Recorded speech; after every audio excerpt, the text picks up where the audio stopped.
13 लिख लो दिमाग में, डायरी में, क्योंकि ये नोट हो रहा है, आवाज डाली जाएगी, आप बार बार सुन, इनसे बचिए।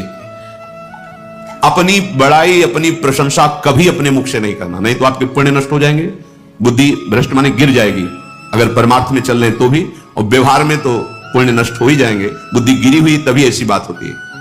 और यह दोष बहुतायत है, ये बहुत प्रभावशाली है, अपनी बड़ाई मारना। इसको देख लो, पकड़ो, सत्संग है, अपने मुख से कभी अपनी बड़ाई ना करना। अगर कोई अपने मुख से अपनी बड़ाई करता है तो उसके सुकृत नष्ट हो जाते हैं, बुद्धि भ्रष्ट माने गिर जाती, पतित हो जाती है, फिर निर्णय ठीक नहीं। अगर हमारा सारथी, हमारा ड्राइवर मूढ़ हो तो कहीं भी हमको गिरा देगा, तो वो बुद्धि भ्रष्ट मतलब गिर जाती है, निर्णय करने लायक नहीं रहती। अपनी प्रशंसा अपने मुख से करना। दूसरा, लोलुपता, ये वृत्ति नहीं होनी चाहिए। धर्म से चलेंगे, धर्म के द्वारा जो हमें प्राप्त होगा उसी से हम अपना भरण पोषण करेंगे। आपके बच्चे स्वस्थ होंगे, बुद्धिमान होंगे, परिवार में बहुत सुख और शांति होगी। धर्मयुक्त काम भगवान ने आदेश किया है। आपका परिग्रहण संस्कार हो गया है, संतान उत्पत्ति की भावना से कुछ पवित्र तिथियों का त्याग करते हुए चर्चा में हुई है। एक नियम है, एक आदेश है शास्त्र का। आप बहुत काम प्रवृत्ति वाले हैं तो प्रत्येक मास में दोष ऐसे हैं जिसके जीवन में होंगे तो उसको कभी शांति, कभी सुख, कभी ऐश्वर्य ये टिकेगा नहीं, और दुर्गति निश्चित हो जाएगी। बहुत ध्यान से सुने, एक श्लोक में 6 दोष और दूसरे श्लोक में 7 दोष। उपासक को कभी इन दोषों को अपने अंदर टिकने नहीं देना चाहिए। और जो संसार के मार्ग में चल रहे हैं, अगर इन दोषों में चलेंगे तो वो जो आपके पुण्य कर्मों से ऐश्वर्य है भी वो नष्ट हो जाएगा। आप दुख, चिंता, शोक से ग्रसित होकर बड़ा दुख में जीवन व्यतीत करेंगे और आपकी गति बिगड़ जाएगी, दुर्गति हो जाएगी। जो अपने मुख से अपनी बड़ाई प्रशंसा करता है, ये के लिए आग बन जाएगा। उमा क्षमा साप होते भारी, तुम्हें दंड देने की जरूरत नहीं, उसका एक कर्म ही उसे दंड दे देगा। आप शांत हो जाइए, आप सत्संगी हैं, आप शांत रहिए। चौथा, निरंतर क्रोध और उसका चिंतन। बैठे बैठे बस द्वेषियों का चिंतन ही हो रहा है, अंदर क्रोध का चिंतन और द्वेषियों का चिंतन ही हो रहा है। द्वेष भरी बातें, द्वेष भरी क्रियाएं, उन्हीं का चिंतन करके जलते रहना क्रोध से। उपासक को तो क्रोध करना ही नहीं चाहिए, बहुत शांत। ठीक है, अभ्यास में कभी क्रोध हो सकता है, उसको फिर समन करो, अंदर से प्रायश्चित, जैसा कि अब गलती हुई आगे नहीं करेंगे। और व्यवहार में भी क्रोध को आप पीना सीखें। अगर बार बार आपका क्रोध प्रकट होता ही रहेगा, आपका स्वभाव बिगड़ जाएगा, आपके पुण्य नष्ट हो जाएंगे, आपका जीवन नष्ट हो जाएगा। देने वाला उतना दे देगा आपको, आनंदित रहो। पैसा खर्चा, सब पूरे जीवन का विध्वंस मचा दिया क्रोध ने। कहीं भी आप देखो, किसी से क्रोध करके देखो, फिर देखो तुम्हारा भजन चल रहा है, भले दीपक की तरह जलो, बहुत काल तक रहेगी। लक्ष्मी जी भी आपके घर में बहुत काल, हम ये नहीं कहते कि बहुत नहीं, जितनी है बहुत सुख शांति से चलोगे। अगर लोलुपता करोगे, हिंसा, छल कपट, व्यभिचार, चोरी, ऐसे धन आ जाए, वो आएगा, लेकिन वो हाइलोजन की तरह आएगा, एकदम प्रकाश और फ्यूज, बिल्कुल अंधकार करके जाएगा। देख लेना, तुम्हारे जो सुख के हेतु हैं, तुम्हारा शरीर, तुम्हारे बच्चे, तुम्हारी पत्नी, तुम्हारा परिवार, उसको देख के तुम रात दिन जलोगे बिना आग के। ऐसे उनके आचरण होंगे, ऐसे उनके अंग होंगे, ऐसे उनके दिमाग होंगे, ऐसा उनका व्यवहार होगा। ये लोलुपता अगर उपासक में या किसी में है तो उसको नष्ट कर देती है, सावधान। तीसरा, यदि आपका अपमान होता है तो आपको उसे सहन करना होगा, उससे आपके पाप नष्ट हो जाएंगे। जो तनिक सा भी अपमान होने पर बहुत क्रोध करके दूसरे का अपकार करने लगता है, ये आपका पतन करा देगा, ये आपको फंसा देगा, हृदय जलेगा, अर्थव्यवस्था नष्ट होगी, पूरा परिवार दुखी होगा। जरा सा अपमान की संभावना में आप किसी से भी भिड़ गए, किसी से भी, वो ये प्रवृत्ति आपका पतन कर देगी। उपासक में तो अपमान सहना अमृत है, नीचा अपमानम सुधा, पर व्यवहार में भी ज्यादा उत्तेजित मत होइएगा। ये तो कुछ मिनट की बात है, अगर आपने उसे मारा, पीटा, रिपोर्ट हुई कानून की, ओ फंसते चले जाओगे, अर्थ जाएगा, समय जाएगा, चिंतन जाएगा, बहुत तरह से हानि हो जाएगी। और अगर आप सह गए तो आपका सहना उसना चाहिए। अगर वो पाप कर्म आपके द्वारा मन में प्रेरित हो रहे हैं, संकल्प बन रहा है, क्रियाएं हो रही हैं, दुर्गति पक्की, पुण्य नष्ट हो जाएंगे, दुख अशांति बढ़ती चली जाएगी, कभी शांति नहीं प्राप्त कर पाएंगे। ऐसा नहीं कि जो मन में आवे सो करें। पापाचरण निडर और उत्साहित होकर करना, अगर ऐसे लक्षण है निश्चित दुर्गति होती है। ये 6 अपनी बहुत बड़ाई करने वाला अपने मुख से, लोलुपता, तनिक से अपमान में सहन ना करने वाला, निरंतर क्रोधी और आश्रित जनों की रक्षा न करने वाला, और निडर हर्षित होकर पाप कर्म करने वाला।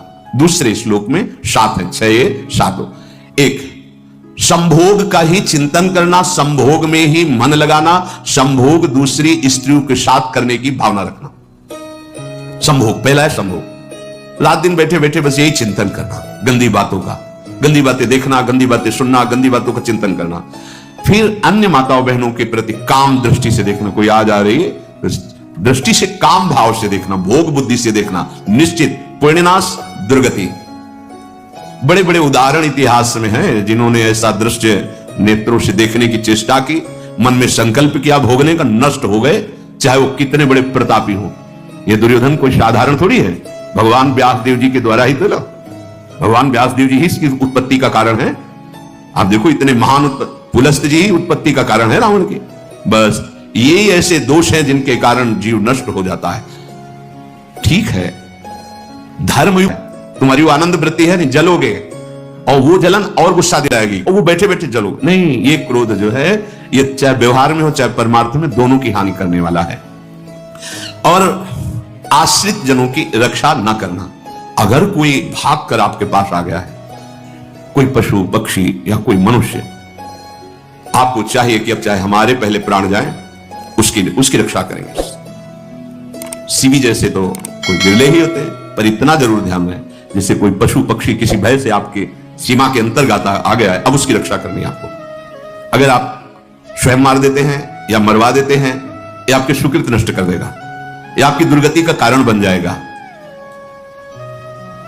और जो पाप कर्म उत्साहित होकर करते हैं, उपासक को तो बहुत सावधान रहना चाहिए, पर व्यवहार में भी जो नहीं कर उस कोटि का उसको प्यार दीजिए, दुलार दीजिए, सम्मान दीजिए। इतनी विषमता ना फैलाते रहे अपने जीवन में कि आप सबके निंदा के पात्र बन जाए। विषमता नहीं, सबको प्यार। हाँ ठीक है, पुत्र का अलग प्यार है, भाई का अलग प्यार है, पिता का अलग प्यार है, पर हमारा व्यवहार प्रीति युक्त होना चाहिए, विषमता भरा नहीं होना चाहिए। अगर हमारे चित्त में विषमता ही रही तो संसार है, प्रभु नहीं है। जीत विषम संसार कीर्ति जग बिस्तर है। जो विषमता पर विजय प्राप्त कर लेता है वही भगवत प्राप्ति का अधिकार। ये विषमता बहुत बड़ी हानि है। तीसरी बात, अत्यंत मानी होना।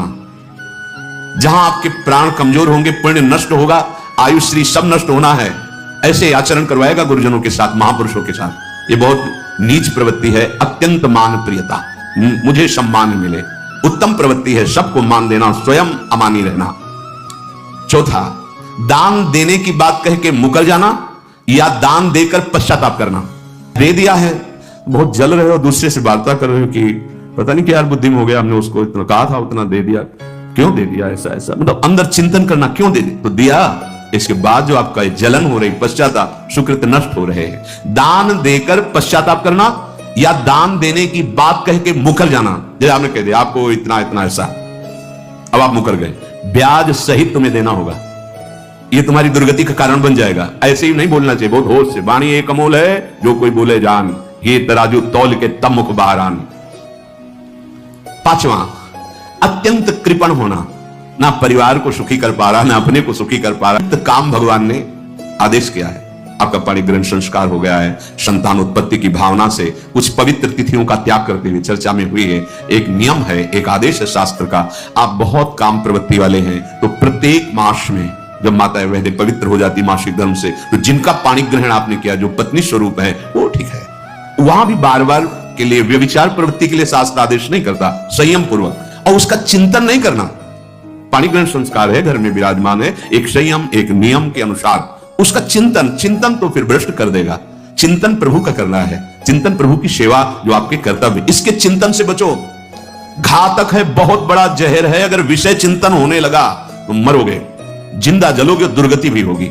ये अंदर की जो आग है ना, कामाग्नि, ये इतनी बढ़ती चली जाएगी, हमारे होश खराब हो जाएंगे कि मुझे क्या करना चाहिए क्या नहीं करना चाहिए। कुआ मदांधो मदना तुरुआ, अंधा हो जाएगा, नहीं दिखाई देगा अनुजा तनुजा क्या है कौन है, कुछ नहीं, भ्रष्ट बुद्धि। संभोग का चिंतन नहीं, चिंतन नहीं। धर्मयुक्त काम, आदेश है शास्त्र में, यदि आप प्रवृत्ति मार्ग में हैं तो अपनी पत्नी को जो पानी ग्रहण स्वीकार किया है वहां भी पवित्र तिथियों का त्याग करते हुए, एकादशी है, रामनवमी है, नव दुर्गा है, जन्माष्टमी है, राधाष्टमी, जो पवित्र तिथियों का त्याग करते हुए और ऐसे जो मर्यादाएं हैं उसके अनुसार, और कहीं पराई स्त्री के साथ संभोग की बात निश्चित दुर्गति पक्की है। ऐसी माताओं के लिए है, स्त्री शरीर के लिए है। यदि वो ऐसी गलत चेष्टा तो पतिवंचक परपति रति करही, रौरव नरक कल्पसत परही। ये भोग चिंतन से बचने की चेष्टा कीजिए तो क्रिया से अपने आप बच जाएंगे। क्रिया के पहले चिंतन होता है, चिंतन से ही क्रिया का आवेश आता है। चिंतन संभालिए, इसी से भगवत प्राप्ति होती है, चिंतन से, और इसी से दुर्गति भी होती है। अनन्यस चिंतयन्तु माम, भगवान चिंतन करें, मेरा करो, कर्तव्य कर्म मेरे को समर्पित करो। अब जब चिंतन संभोग का होगा तो बुद्धि भ्रष्ट हो जाएगी। ये जो राक्षसी प्रवृत्तियां सुनने को मिलती है ना कि ऐसा हुआ ऐसा हुआ, वो देखा सुना और चिंतन किए, अब इतनी राक्षसी वृत्ति आ गई कि बस अब उनमें और राक्षसों में कोई अंतर नहीं रह गया। दूसरा, विषमता रखने वाला, सबके साथ बर्ताव ऐसा कि मैं बहुत श्रेष्ठ हूं और दूसरे सब नहीं, ऐसा व्यवहार नहीं। सब भगवत स्वरूप है, समान व्यवहार। जैसे आपके भोजन है तो जो आप पा रहे वही सबको दीजिए, बैठने की व्यवस्था, उठने की व्यवस्था, क्रम बाई क्रम, पर उसको भी नीच भाव से मत देखा है। एक एक सिक्का बैंक में जब मर गया। धन की वास्तविक गति यही है कि अपने परिवार को खूब उसकी अनुकूलता प्रदान करो, उसमें से कुछ हिस्सा किसी ऐसे को जिससे तुम्हें बदले में कुछ लेने की भावना ना हो। कोई साधु महात्मा, गाय, पशु, पक्षी, किसी भी जीव बीमार है शरीरधारी, उसके जिससे कुछ कभी लेने की भावना ना हो, एहसान की भावना ना हो।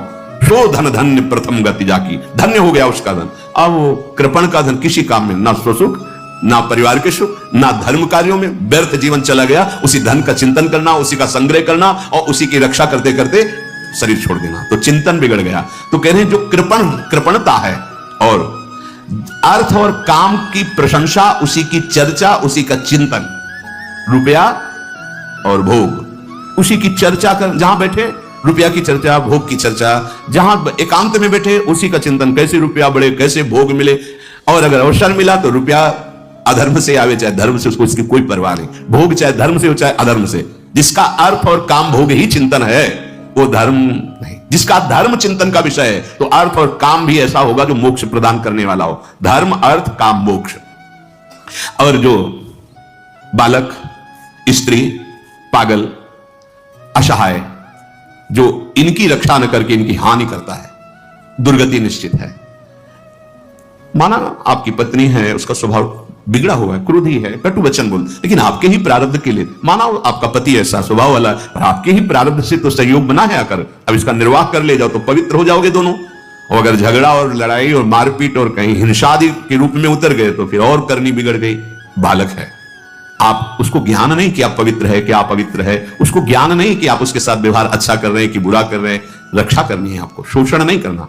कह रहे स्त्री, बालक और पागल, जैसे विक्षिप्त है, पागल है, आपको रक्षा करनी है। बन जाए तो उसको भोजन, ऐसा नहीं कि ईट मारो, उसको अपमानित करो, उसकी बुद्धि खराब है, प्रारब्धवशात खराब हो गई है, तो शास्त्र आज्ञा करता है। स्त्री, बालक, जैसे पागल, विक्षिप्त आदि हैं, असहाय है, बड़े बूढ़े बुजुर्ग जन हैं, आप सेवा भी कर रहे तो आपको कटुवचन बोल सकते हैं, आपकी निंदा कर सकते हैं, लेकिन आपको उनके साथ व्यवहार सद करना है। अगर आपने इन दोषों को स्वीकार किया तो निश्चित आपकी दुर्गति होगी, न इस लोक में आपको शांति मिलेगी न परलोक में। इसलिए इन दोषों को बार बार सुन करके और हृदय में जांचो कि कहीं है तो नहीं, अगर है तो सत्संग, भजन बल, भगवत प्रार्थना के बल से इन दोषों का त्याग कर दो, जीवन मंगलमय हो जाएगा। शिष्य आगे।